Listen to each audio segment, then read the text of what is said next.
नमस्कार विद्यार्थी मित्रांनो आणि आदरणीय पालकांनो. महाराष्ट्र मेडिकल करिअर कौन्सिलिंग या युट्यूब चॅनल तर्फे मी आपली मार्गदर्शक शमी महाडेश्वर तुम्हा सर्वांचे मनापासून स्वागत करते. नीट यूजी 2026 चा निकाल जाहीर झाला आहे आणि यंदा एका गोष्टीने सर्व विद्यार्थी आणि पालकांना विचार करायला लावले आहे, ती म्हणजे क्वालिफाईंग कट ऑफ मार्क्स म्हणजे परीक्षेचे किमान पात्रता गुण. मागील वर्षाच्या तुलनेत यंदा क्वालिफाईंग कट ऑफ मध्ये अचानक 64 ते 69 गुणांची मोठी वाढ झाली आहे. यामुळे अशा अनेक विद्यार्थ्यांचे प्रचंड शैक्षणिक नुकसान झाले आहे, ज्यांना खाजगी किंवा मॅनेजमेंट कोट्यातून प्रवेश घेण्याची आर्थिक क्षमता असूनही केवळ नॉट क्वालिफाय ठरल्यामुळे या संपूर्ण प्रवेश प्रक्रियेतून बाहेर पडावे लागले आहे. आजकाल दररोज अनेक विद्यार्थी आणि पालक आम्हाला चिंताक्रांत होऊन विचारतात, मॅडम पुढे जाऊन क्वालिफाईंग मार्क्स कमी होतील का, आणि जर हे गुण कमी झाले तर आम्हाला कोणत्या राऊंडमध्ये आणि कुठे प्रवेश मिळू शकतो. आजच्या या व्हिडिओमध्ये आपण एनटीएच्या अधिकृत डेटाचा वापर करून 2024, 2025 आणि 2026 या 3 वर्षातील किमान पात्रता गुणांचे संपूर्ण तुलनात्मक विश्लेषण कंपॅरेटिव्ह अनालिसिस करणार आहोत आणि कट ऑफ कमी होण्यामागील वास्तव समजून घेणार आहोत. चला तर मग एनटीए द्वारे जाहीर करण्यात आलेल्या अधिकृत आकडेवारीचे सविस्तर विश्लेषण पाहूया. खुला आणि ईडब्ल्यूएस प्रवर्ग. सन 2024 मध्ये या प्रवर्गासाठी किमान क्वालिफाईंग गुण 162 होते, जे 2025 मध्ये घटून 144 वर आले होते. परंतु यंदा 2026 मध्ये हा कट ऑफ थेट 213 गुणांवर पोहोचला आहे. म्हणजे 2025च्या तुलनेत यंदा 69 गुण अधिक लागलेले आहेत. सन 2024 मध्ये ओबीसी, एससी आणि एसटी प्रवर्गासाठी पात्रतेचे किमान गुण 127 होते, जे 2025 मध्ये 113 वर आले होते. मात्र 2026च्या निकालात हा कट ऑफ थेट 177 गुणांवर जाऊन पोहोचला आहे. म्हणजेच मागील वर्षापेक्षा या प्रवर्गात तब्बल 64 गुण अधिक लागलेले आहेत. दिव्यांग विद्यार्थ्यांसाठी 2024 मध्ये कट ऑफ 144 गुण होता, तो 2025 मध्ये 127 गुण झाला होता.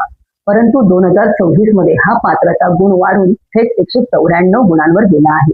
म्हणजेच यामध्ये 67 गुणांची स्पष्ट वाढ झाली आहे. मागासवर्गीय दिव्यांग प्रवर्ग. या प्रवर्गासाठी 2024 मध्ये 127 गुण, 2025 मध्ये 113 गुण आवश्यक होते.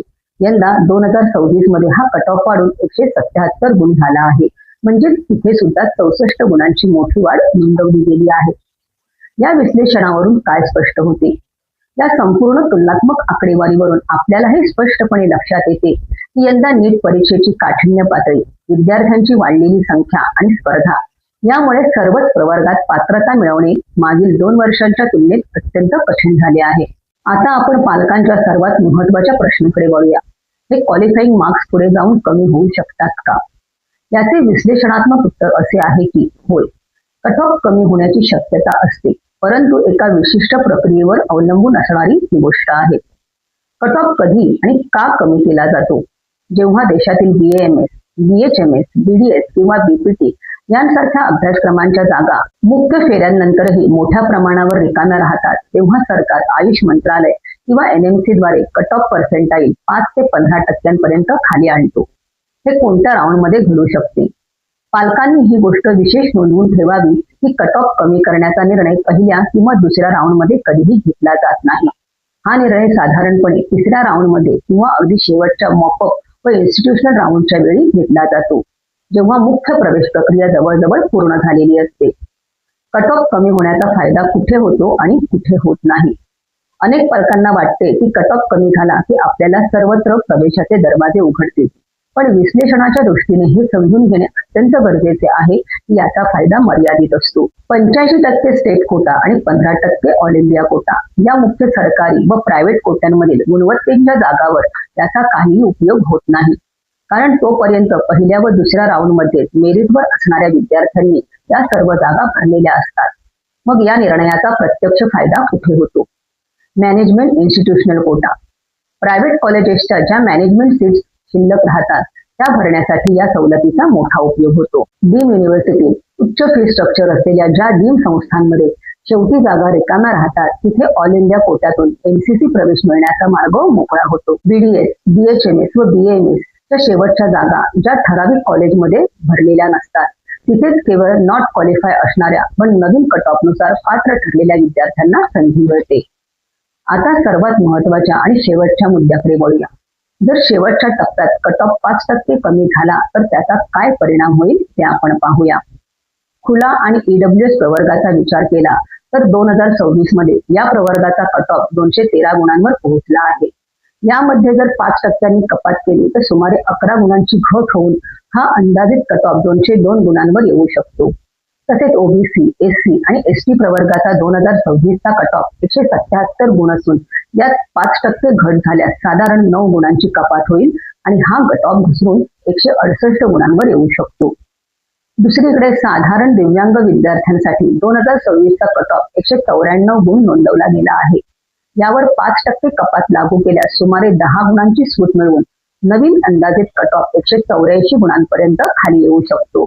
याचप्रमाणे मागासवर्गीय दिव्यांग प्रवर्गाचा 2026 मधील कट ऑफ 177 गुण इतका आहे, ज्यामध्ये 5% कपात केल्यास अंदाजे 9 गुणांची घट होऊन हा कट ऑफ सुद्धा 168 गुणांवर येऊ शकतो. थोडक्यात सांगायचे तर या विश्लेषणावरून हे स्पष्ट होते की जर कट ऑफ मध्ये 5% सवलत दिली गेली तर खुला व ईडब्ल्यूएस प्रवर्गातील विद्यार्थ्यांना 11 गुणांचा, ओबीसी, एससी, एसटी आणि मागासवर्गीय दिव्यांग विद्यार्थ्यांना सुमारे 9 गुणांचा तर साधारण दिव्यांग विद्यार्थ्यांना 10 गुणांचा थेट फायदा मिळू शकतो.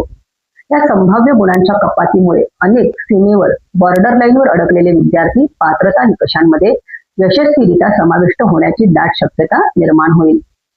ही माहिती केवळ विद्यार्थ्यांच्या प्रश्नांना उत्तर देण्यासाठी तयार केलेली आहे. अधिकृतपणे क्वालिफाईंग मार्क्स मध्ये कमी करण्याची धोरणे येऊ शकतात. याबाबत कोणी कट ऑफ कमी होईलच अशा भ्रमात सुद्धा राहू नये. जर तुमचे गुण या नवीन कट ऑफ पेक्षा थोडेच कमी असतील तर या काळात तुम्ही खालील 3 गोष्टींवर विशेष लक्ष दिले पाहिजे. कोणत्याही अफवांना किंवा भूलथापांना बळी पडू नका. आम्ही आत्ताच तुमचा कट ऑफ कमी करून प्रवेश निश्चित करून देतो असा दावा करणाऱ्या कोणत्याही अनधिकृत घटकांपासून किंवा एजंटपासून सावध राहा. एनटीए किंवा आयुषचे अधिकृत परिपत्र ऑफिशियल नोटिफिकेशन आल्याशिवाय कोणताही कॉलेज कायदेशीर प्रवेश देऊ शकत नाही. जर शेवटी जागा भरल्यामुळे कट ऑफ कमी झालाच नाही तर वेळ वाया न घालवता 2027च्या नीट परीक्षेची तयारी सुरू ठेवणे हाच सर्वात योग्य आणि सुरक्षित पर्याय ठरेल. जर शेवटच्या टप्प्यात कट ऑफ कमी झाला तर निर्णय घेण्यासाठी आणि कॉलेजमध्ये जाऊन प्रवेश निश्चित करण्यासाठी फक्त 24 ते 48 तासांचा अवधी मिळतो. त्यामुळे तुमची सर्व मूळ कागदपत्रे आणि फीचे नियोजन आधीपासूनच तयार असावे लागते. थोडक्यात सांगायचे तर यंदा क्वालिफाईंग मार्क्स वाढल्यामुळे स्पर्धा नक्कीच कठीण झाली आहे, परंतु योग्य माहिती आणि अधिकृत अपडेट्सवर बारीक लक्ष ठेवून तुम्ही योग्य निर्णय घेऊ शकता. वैद्यकीय प्रवेश प्रक्रियेतील प्रत्येक तांत्रिक घडामोडीचे आणि परिपत्रकांचे विश्लेषणात्मक अपडेट्स आम्ही आमच्या YouTube चॅनेलवरून सातत्याने देत असतो. वैद्यकीय प्रवेश प्रक्रियेत योग्य मार्गदर्शन आणि काउन्सिलिंग अत्यंत महत्त्वाचे आहे. MBBS, BAMS, BDS, BHMS आणि BPT या सर्व कोर्सेससाठी आम्ही विद्यार्थ्यांना त्यांच्या योग्यतेनुसार संपूर्ण मार्गदर्शन करतो. तसेच त्यांच्यासाठी योग्य प्रेफरन्स लिस्ट तयार करून देतो. रजिस्ट्रेशन पासून ते अलॉटमेंट पर्यंत संपूर्ण प्रक्रियेची जबाबदारी आम्ही घेतो. तसेच कागदपत्र व्हेरिफिकेशन पासून प्रत्येक टप्प्यावर अचूक मार्गदर्शन करून कोणतीही चूक होऊ नये याची काळजी घेतो. काउन्सिलिंग मधील तुमच्या सर्व शंका, चुका आणि गोंधळ दूर करून तुमचा प्रवास अधिक सोपा आणि यशस्वी बनवतो. म्हणूनच योग्य आणि अनुभवी कौशल्याकडे काउन्सिलिंग जॉईन करा. जर तुम्हाला आमची पेड काउन्सिलिंग सेवा हवी असेल तर 93 25 26 15 62 या नंबरवर आम्हाला मेसेज करा. तसेच नीट 2026 परीक्षा आणि काउन्सिलिंग संदर्भातील सर्व फ्री अपडेट मिळवण्यासाठी आम्हाला 93 25 26 15 62 या व्हॉट्सअप नंबरवर फ्री अपडेट्स असा मेसेज करून आमच्याशी जोडलेले राहा. तुम्हाला काउन्सिलिंग संदर्भात कोणतीही वैयक्तिक शंका असल्यास कमेंट बॉक्समध्ये नक्की लिहा किंवा आमच्या केंद्राशी संपर्क साधा. हा व्हिडिओ आपल्या इतर गरजू पालकांसोबत आणि विद्यार्थ्यांसोबत नक्की शेअर करा. पुन्हा भेटूया अशाच माहितीपूर्ण पुढील व्हिडिओमध्ये. तोपर्यंत धन्यवाद.